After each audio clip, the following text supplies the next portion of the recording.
Iman tuh nggak tentu akan disambut. Makanya nggak bisa kita tiru-tiru iman orang lain, nggak bisa. Iman itu hanya bisa diimpartasikan. Jadi kalau Anda mendengar gini, Anda juga bisa terima iman yang sama yang pada saya, yang ada pada kami.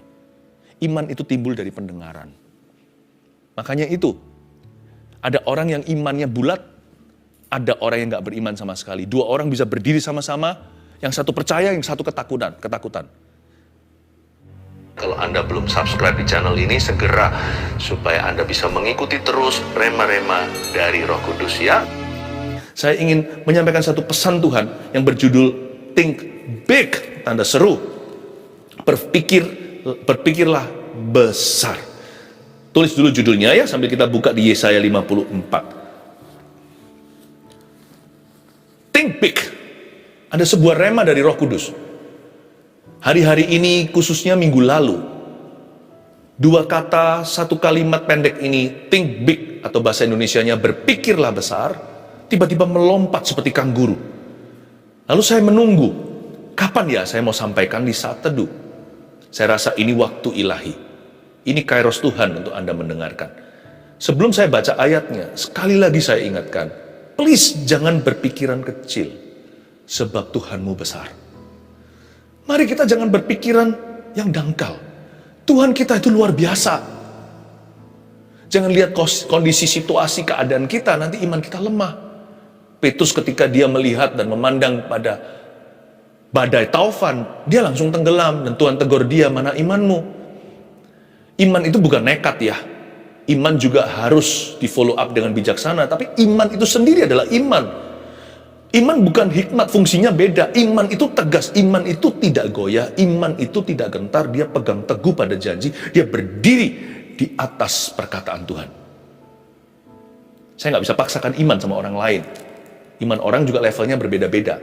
Asal dalam Tuhan kita beriman, asal alamatnya sama. Tetapi biarkan iman bertumbuh. Saya berharap lewat apa yang saya sampaikan ini, iman Anda bertambah. Seperti doa para rasul, murid-murid Yesus berkata begini, tolong Tuhan, tambahkan iman kami. Saya berharap berdoa supaya iman Anda hari ini berkembang sebelum saat teduh. Sebelum saat teduh ini berakhir. Ya, mari kita sama-sama baca terlebih dahulu Yesaya 54 ayat 1 sampai 3 saja yang jadi pembahasan kita. Bersorak-sorailah hai si mandul yang tidak pernah melahirkan.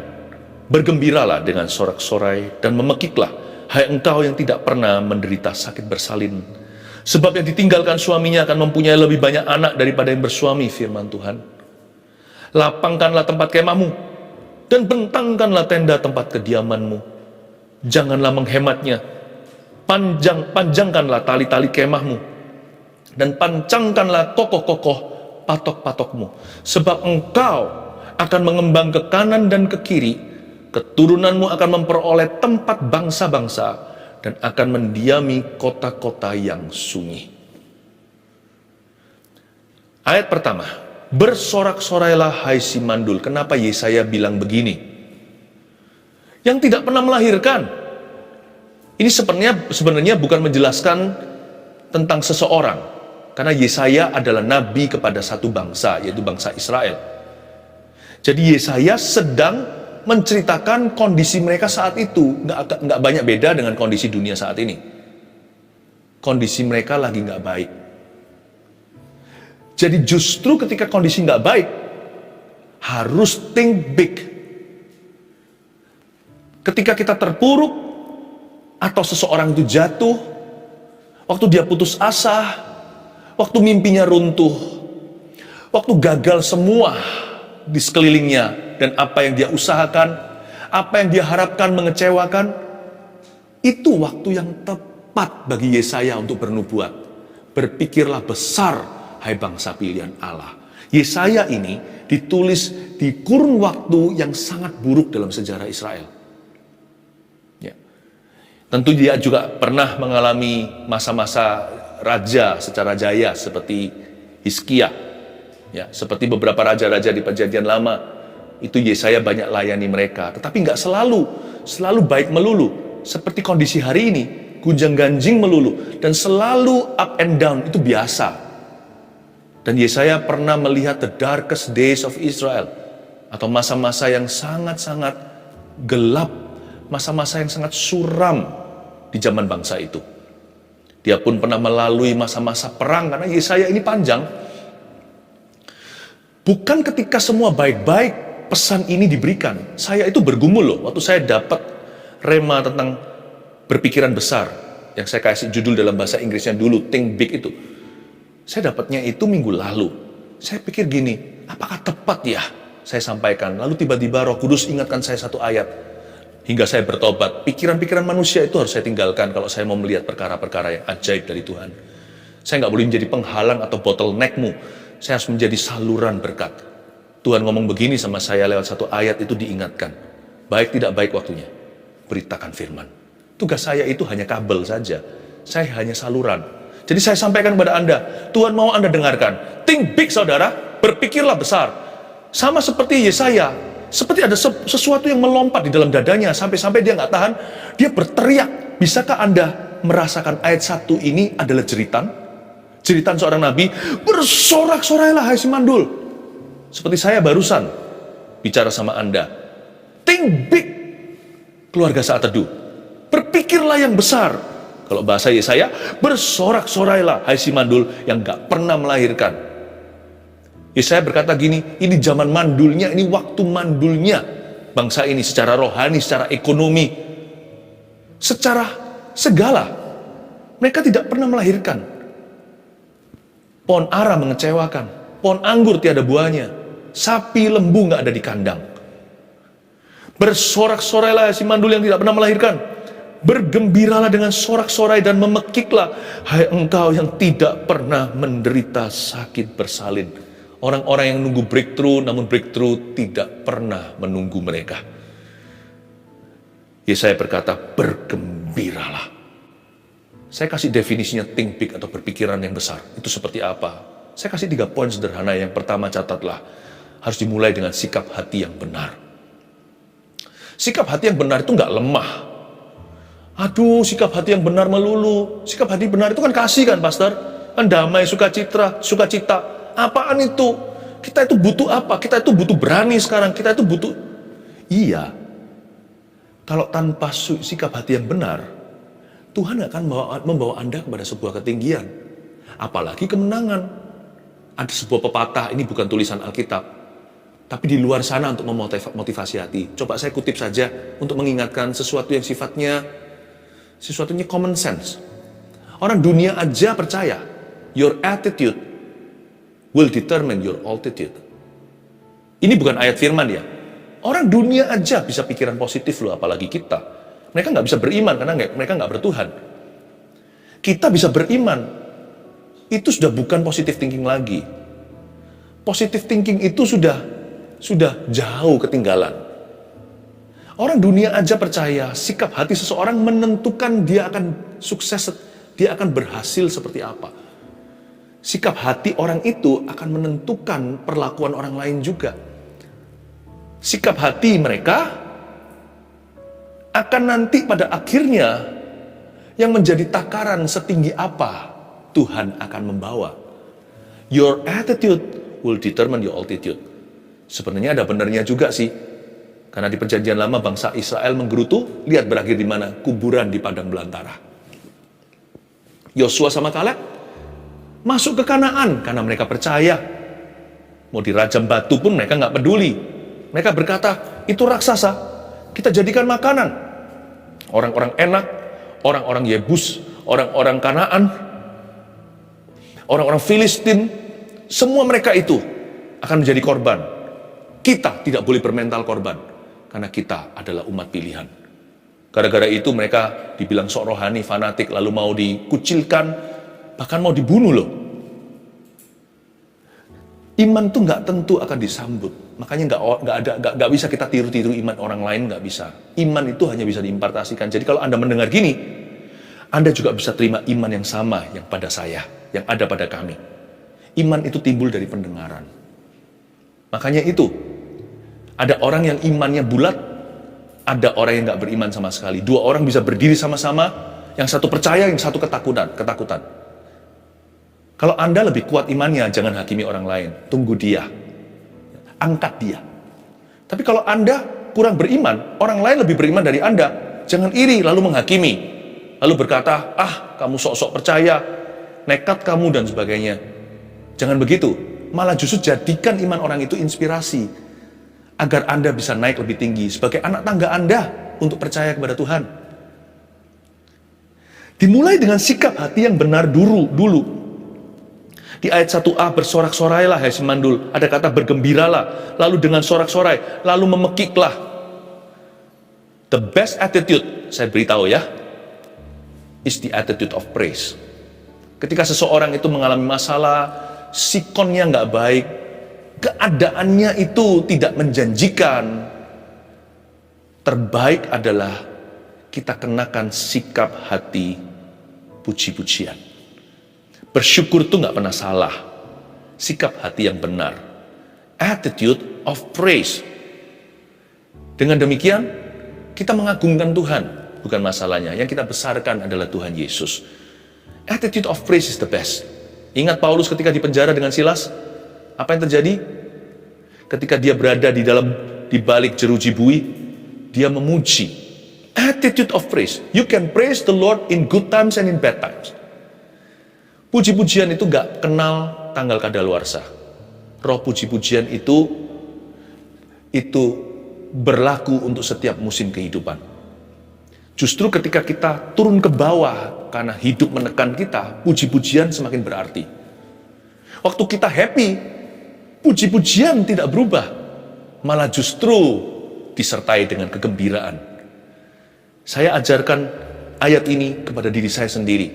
Apapun terjadi, aku harus mengucap syukur. Dimulai dengan sikap hati yang benar. Sebab orang yang negatif gak bisa berpikiran besar. Tapi orang yang positif, minimal ini standar dunia positif. Standar kita adalah iman. Standar kita adalah praise atau pujian. Orang yang memuji Tuhan pasti berpikiran besar. Lalu berikutnya, sebab yang ditinggalkan suaminya, ayat 1b, akan mempunyai lebih banyak anak daripada yang bersuami, firman Tuhan. Ayat ini, tolong perhatikan dan garis bawahi kata akan mempunyai. Sebab yang ditinggalkan suaminya, garis bawah, akan mempunyai lebih banyak anak, bla bla bla, daripada yang bersuami, firman Tuhan. Itu juga di garis bawah. Yang nomor 2, think big, berpikiran besar itu, selain sikap hati yang benar, yang kedua adalah iman yang tak gentar. Iman yang tak gentar. Iman yang tak gentar itu sangat direfleksikan atau diwakili dengan pernyataan ini, atau yang tadi kita garis bawahi, akan mempunyai. Sebab yang ditinggalkan suaminya, ceritanya bangsa Israel saat itu seperti nasib seorang janda. Zaman dulu janda nggak seperti hari ini. Zaman dulu itu belum ada social justice atau belum ada keadilan sosial, jadi seorang janda sudah pasti sengsara. Sebab yang ditinggalkan suaminya, itu kondisi mereka, akan mempunyai. Yesaya mendorong mereka untuk beriman pada Tuhan. Mereka akan mempunyai lebih banyak anak. Kata akan mempunyai dalam bahasa Inggrisnya, in the end will have. Harus punya iman kayak gitu. Iman yang tak gentar itu seperti apa? Iman percaya, pada akhirnya Tuhan akan memberiku kemenangan. Pada akhirnya aku akan mengalami terobosan. Pada akhirnya doaku akan dijawab dengan cara yang ajaib. Nggak tentu sesuai dengan ekspektasiku, tapi jikalau Tuhan berkata tidak, satu pintu ditutup, saya yakin 9 pintu lain di belakang dibuka. Kalau Tuhan berkata tidak, pasti Tuhan menyediakan sesuatu yang lebih baik. Pokoknya pada akhirnya, kebenaran adalah untuk orang. Kemenangan diberikan kepada orang-orang yang benar. Sebab yang ditinggalkan suaminya, pada akhirnya akan mempunyai lebih banyak anak. Kalau Anda ingin punya merek iman, ini merek iman yang perlu Anda miliki. Iman pada akhirnya. Iman tanda kutip pada akhirnya. Itulah iman yang tak gentar. Kalau kita tahu kita akan menang suatu hari, kalau kita tahu Tuhan tidak pernah meninggalkan kita, kita akan berani. Kita tidak akan kecewa. Putus asa nggak bisa lama-lama. Paling down sebentar doang. Lalu setelah itu bangkit lagi lebih garang. Karena orang yang punya iman tak gentar adalah orang yang tahu ujungnya dia menang. Bukankah Roma 8 berkata, bahkan maut pun tidak bisa memisahkan kita. Siapa sih yang bisa memisahkan kita dari kasih Kristus? Gak tentu semua yang aku inginkan dikasih. Gak tentu. Tetapi bukankah ayat firman Tuhan di Roma 8 yang saya singgung tadi, itu sendiri tertulis begini. Bukankah kita semua adalah lebih dari pemenang? Di perikop yang sama, tidak ada yang bisa memisahkan kita dari kasih Kristus. Kita ini lebih dari pemenang.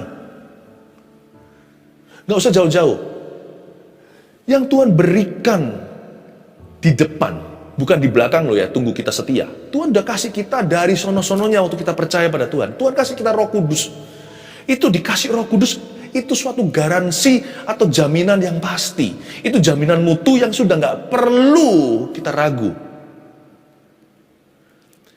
Sorga gak punya retur policy, ya, refund policy atau barang kembali. Roh Kudus diberi, dicurahkan pada hari Pentakosta, dan hari ini siapa percaya Yesus, Roh Kudus tinggal di dalamnya.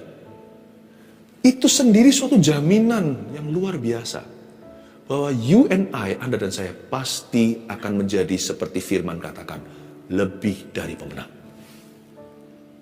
Siapa sih bisa pisahkan kita dari kasih Kristus? Maut pun gak mampu. Semua malaikat di sorga atau roh jahat di neraka, tidak ada yang bisa memisahkan kita dari kasih Tuhan. Jadi orang yang punya iman yang tak gentar bisa berpikir besar. Orang yang takut-takut dan punya roh pecundang karena ketakutan adalah roh jahat. Bukankah di Roma 8 sendiri, saya referensi terus ke situ ya, kamu tidak lagi menerima roh yang membuatmu menjadi ketakutan. Saya yakin yang dimaksudkan oleh Paulus bukan Roh Kudus. Tapi kamu menerima roh Allah yang karenanya kamu dapat menyebut Tuhan, karenanya kamu dapat berseru, ya Aba, ya Bapa. Nah, itu baru Roh Kudus. Kamu tidak lagi diperbudak atau menerima roh yang menjadikan kamu takut lagi. Nah, itu roh jahat. Fear is spirit. Makanya itu gara-gara takut orang panic attack. Gara-gara ketakutan, kekhawatiran, mereka gelisah, minum obat dan kecanduan. Gara-gara putus asa, orangnya jadi berubah. Dikarenakan dia kecewa. Mulai terjadi kekerasan rumah tangga, padahal dahulu adalah ayah yang sangat cinta anak-anaknya. The spirit of fear can change a person's life. It can change a person's heart. Bisa mengubah hati seseorang, bisa mengubah seluruh kehidupannya. Jangan main-main. Lawan kata iman itu bukan tidak percaya. Lawan kata iman itu adalah takut. Itulah sebabnya iman harus menerjang. Penuh resiko iya. Iman itu bukan dieja IMAN. Seringkali dalam hidup kita iman itu dieja RESIKO, resiko. Tapi saya mending ambil resiko iman daripada saya sudah terima resiko ketakutan. Saya terjang. Nggak nekat, nggak bodoh. Tapi kalau Tuhan berkata, saya percaya. Iman saya adalah iman pada akhirnya. Dan iman saya adalah iman, ayat 1b di akhir kata, firman Tuhan. Sebab yang ditinggalkan suaminya akan mempunyai lebih banyak anak daripada yang bersuami, firman Tuhan. Iman saya, mereknya begini. My faith is in God say so. Imanku ada pada apa kata Tuhan. Ku yakin saat kau berfirman, ku menang saat kau bertindak. Hidupku tidak ditentukan oleh keadaan, hidupku ditentukan oleh perkataanmu. Bukan berarti kalau kita keliling mana-mana, lalu kita beritahu orang-orang Tuhan yang ngomong loh ya, Tuhan berkata, Tuhan ngomong gini sama aku, bahwa kamu harus jadi jodohku. Wah, itu namanya memanipulasi. Kata Tuhan, Anda harus memberi saya uang. Nah, itu perampokan. Perampokan berkedok kerohanian. No. Jangan pakai iman God say so. Jangan pakai iman kata Tuhan atau iman firman Tuhan seperti yang kita tadi baca di kalimat terakhir ayat ini. Jangan pakai itu untuk bernubuat kanan kiri. Pakai itu untuk beriman di dalam hatimu sendiri. Saya nggak keliling dan berkata God say so. Biar orang menguji. Kalau memang Tuhan berbicara lewat saya, biar orang sendiri menguji buahnya kalau memang Roh Kudus bekerja. Tapi hati saya mereknya begini, kalau bernubuat, saya izinkan, saya harus begitu. Saya memberikan ruang untuk orang mempertimbangkan. Tetapi kalau di hati saya sudah nggak ada pertimbangan, kalau soal percaya firman Tuhan, sudah tutup buku, saya sudah final. Bukan semifinal, bukan perempatan, sudah final. Saya yakin kalau Tuhan berfirman, itu akan terjadi. Makanya itu ayatnya bunyinya begini, engkau akan mempunyai lebih banyak anak daripada yang bersuami. Itu bukan kuncinya, kuncinya di kalimat berikutnya, firman Tuhan. Iman yang tak gentar baru bisa berpikir besar. Orang yang takut-takut tidak akan berpikir besar. Mereka akan berpikiran kecil, picik seringkali, malah justru akhirnya jatuh. Seperti Rasul Petrus yang tenggelam itu. Cikal bakal besar itu adalah tak gentar. Tapi sebelum tak gentar atau besar, adalah sikap hati yang benar. Ini 1, 2, 3 tidak bisa dibolak-balikkan tatanan. Tanpa sikap hati yang benar, imannya akan ngawur dan akan merugikan. Tetapi sikap hati yang benar tidak berhenti hanya di sikap hati. Tuhan akan bawa kepada fase berikutnya. Dia akan berhak untuk beriman dengan benar kepada Tuhan. Imannya tidak akan gentar. Karena dia tahu siapa dirinya. Dia tahu Tuhan berfirman apa dalam hidupnya.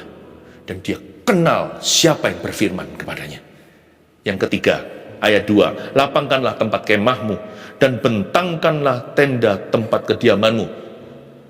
Janganlah menghematnya, panjangkanlah tali-tali kemahmu dan pancangkanlah kokoh-kokoh patok-patokmu. Ini jadi lagu indah sekali.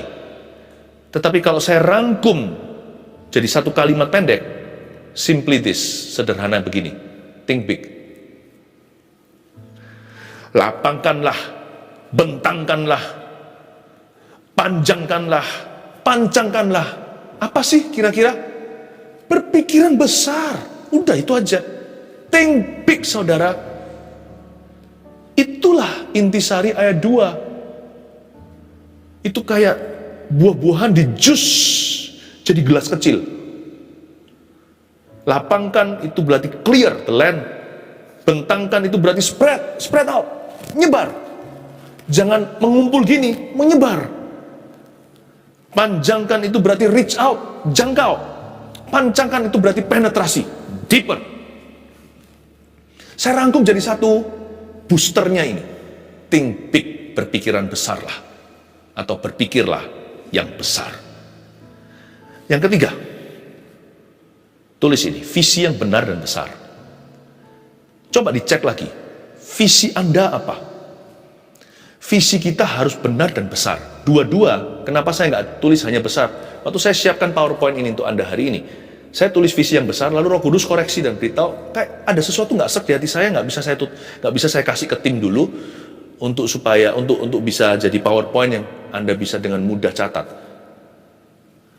Apa ya, kok rasanya belum pas itu, sampai saya tulis kalimat lengkapnya, bukan hanya visi yang besar, visi yang benar dan besar. Begini loh, ada orang yang punya visi yang besar tapi nggak benar. Menara Babel itu ambisius sekali. Dia bangun ke atas itu sampai pencakar langit, itu betul-betul tercakar langitnya itu sampai ke gerbang sorga, kira-kira begitu ceritanya. Mereka mau bangun sesuatu yang besar, tapi nggak benar. Kenapa? Karena Tuhan jelas-jelas bilang gini sama Nuh. Ini kan setelah air bah, survivor itu nanti dari Nuh, istri, 3 anak, dan 3 menantunya, lahirlah bangsa-bangsa dunia. Bumi dipopulasi. Dan dengan jelas Tuhan berkata di awal-awal kitab Kejadian, setelah cerita air bah, Tuhan berfirman begini sama Nuh. Menyebarlah, spread out. Bentangkan, lapangkan. Bukan ngumpul jadi satu, tapi menyebar kemana-mana dan populasi bumi. Dan penuhilah bumi ini dengan keturunanmu. Visinya besar, salah arah saudara. Mereka melawan kehendak Tuhan. Tuhan bilang go, mereka stay. Ya, nanti ada orang yang dibilang sama Tuhan stay, berdiam dan ketahuilah bahwa aku adalah Allah. Seperti Tuhan bilang gini sama rasul-rasul, murid-murid Yesus setelah Yesus naik ke sorga. Jangan kemana-mana sampai Roh Kudus dicurahkan, tinggal di Yerusalem. Kalau mereka keliaran, mereka salah di depan Tuhan. Jangan salah kaprah sama Tuhan. Visi kita itu kenapa kadang-kadang kita bertanya, kok nggak direstui, nggak disertai? Mungkin visi kita besar, ambisius, kayaknya iman. Tapi kalau dicek sampai ke akarnya, ternyata salah arah dan melawan kehendak Tuhan. Visi jangan hanya besar, tapi harus benar. Boleh bangun sesuatu, boleh kita beli sesuatu, boleh kita mengembangkan, boleh. Tetapi pastikan motivasi kita, our underlying motivasi hati kita itu harus beres dulu. Tapi ada orang yang punya visi yang benar, tapi kecil. Jangan berpikiran kecil. Tuhanmu besar, visinya benar, tapi nggak besar. Kelihatannya cinta Tuhan, tapi pesimis itu orangnya. Ya terserah. Ya gimana, nggak ada goal, nggak ada tujuan, tidak ada dorongan, tidak ada rancangan, tidak punya rencana. Padahal Tuhan berkata, serahkan rencanamu maka terlaksanalah perbuatanmu. Kita harus punya rencana, nanti perbuatan itu Tuhan yang akan kokohkan. Jadi jangan seperti orang-orang di Menara Babel. Karena itu visimu harus benar dan besar. Ya, ada orang yang sudah bagus nih, tapi dia juga tidak punya suatu keberanian untuk menantang dirinya sendiri. Nanti jangan-jangan seperti orang yang punya satu talenta, dia nggak salah loh dia simpan di bawah tanah. Kan dia nggak curi atau korupsi. Setelah tuannya datang kan dikembalikan utuh. Tapi Tuhan berkata, kenapa visimu dangkal? Seumur hidupmu kamu tidak berbuat apa-apa untuk aku. Apakah mau kamu naik ke sorga suatu hari tangan hampa? Memang Tuhan mati supaya kita masuk ke sorga. Tapi Tuhan tidak membuat kita hidup supaya kita saja yang masuk sorga. Atau supaya pas-pasan yang penting bertahan. Siapa bilang? Tuhan punya rencana yang besar atas hidup kita. Jangan hanya jadi orang benar, miliki visi yang besar. Yang terakhir ayat 3, sebab engkau akan mengembang ke kanan dan ke kiri. Keturunanmu akan memperoleh tempat bangsa-bangsa dan akan mendiami kota-kota yang sunyi. Saya suka ini. Yang dikembangkan oleh Tuhan bukanlah bisnis, bukan pelayanan, bukan pekerjaannya, bukan keuangannya. Yang dikembangkan apa? Baca sekali lagi, sebab engkau akan mengembang ke kanan dan ke kiri. Tuhan tidak pernah berjanji memberi kita sesuatu yang besar. Tuhan akan memperbesar kapasitas kita untuk percaya dulu. Memperbesar hati kita. Sebab engkau bukan apa yang kau kerjakan, bukan pekerjaanmu, bukan situasi hidupmu, sebab engkau yang akan mengembang ke kiri dan ke kanan. Tuhan tidak perlu mempersiapkan berkat untuk Anda dan saya. Berkat itu ada, sebagaimana kutuk pun ada. Yang Tuhan persiapkan adalah Anda dan saya.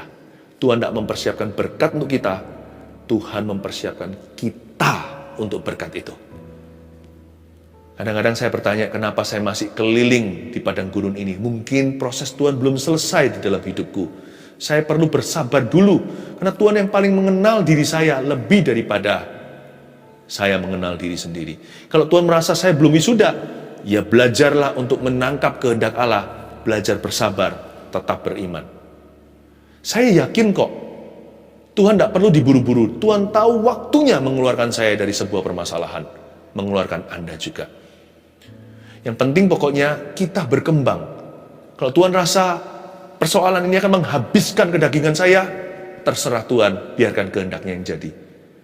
Kalau Tuhan merasa saya kurang rendah hati, biar Tuhan proses saya hari ini. Kalau Tuhan merasa saya ini masih banyak bergantung dengan hal-hal yang duniawi, biar Tuhan lewat kejadian ini mengajari saya untuk lebih beriman. Sebab Tuhan punya satu agenda, mengembangkan aku ke kiri dan ke kanan, supaya keturunanku memperoleh tempat bangsa-bangsa dan mendiami kota-kota yang sunyi. God wants to make me ready for the blessing. Tuhan mau membuat saya siap untuk berkat itu. Tuhan tidak perlu mempersiapkan berkat, karena berkat itu sudah ada di situ. 1, 2, 3, think big. Atau berpikiran besar itu, nomor 1 adalah dimulai dengan sikap hati yang benar. Attitude of praise. Sikap hati yang memuji Tuhan, gak pernah salah, saudara. Yang kedua, iman yang tak gentar. Kalau kita bisa lihat endingnya, percaya dulu di sini. Tuhan sudah bayar di depan loh. Mati di Kalvari, kasih Roh Kudus lagi. Yakinlah bahwa kita memang akan menjadi lebih dari pemenang. Dan kalau Tuhan sudah berfirman dalam hidupmu, kenali siapa yang berfirman kepadamu. berpegang teguh. Hai Abraham, Abrahamku, kata Yesus hari ini kepada kita semua. Percayalah, hai Bapak segala bangsa-bangsa, sekalipun anak satu pun belum punya. 3. Visi yang benar dan besar. Berpikiran besar itu tergantung visinya. Nggak bisa kayak syira-syira, terserah. Kalau Tuhan tanya, mau apa dengan hidupmu? Kita harus bisa menjawab 1, 2, 3 Tuhan. Aku ingin kau pakai. Visi saya terbesar dalam hidup saya. Saya tahu saya hidup untuk itu. Sampai mati saya berdoa supaya tetap setia. Mendirikan 1000 gereja lokal yang kuat. Dengan 1 juta murid Kristus, itu misi hidup saya. Dan menjadi misi hidup banyak orang bersama dengan kami hari ini. Saya yakin Anda juga punya visi. Jangan kecil-kecil ya. Terlalu kecil itu visi manusia. Visi yang besar. Jangan takut besar visinya. Kalau Anda sudah punya sikap hati yang benar, saya yakin besar pun tidak terlalu besar untuk Tuhan. Sebab Tuhan sanggup melakukan segala perkara. 1 Petrus 4 ayat 7. Kesudahan segala sesuatu sudah dekat. Karena itu, kuasailah dirimu dan jadilah tenang, supaya kamu dapat berdoa. Saudara yang terkasih, terima kasih telah mendengarkan firman Tuhan hari ini. Jangan lupa untuk dukung terus channel ini dengan cara subscribe, like, share, dan juga komen, agar saudara kita yang lain juga boleh terberkati.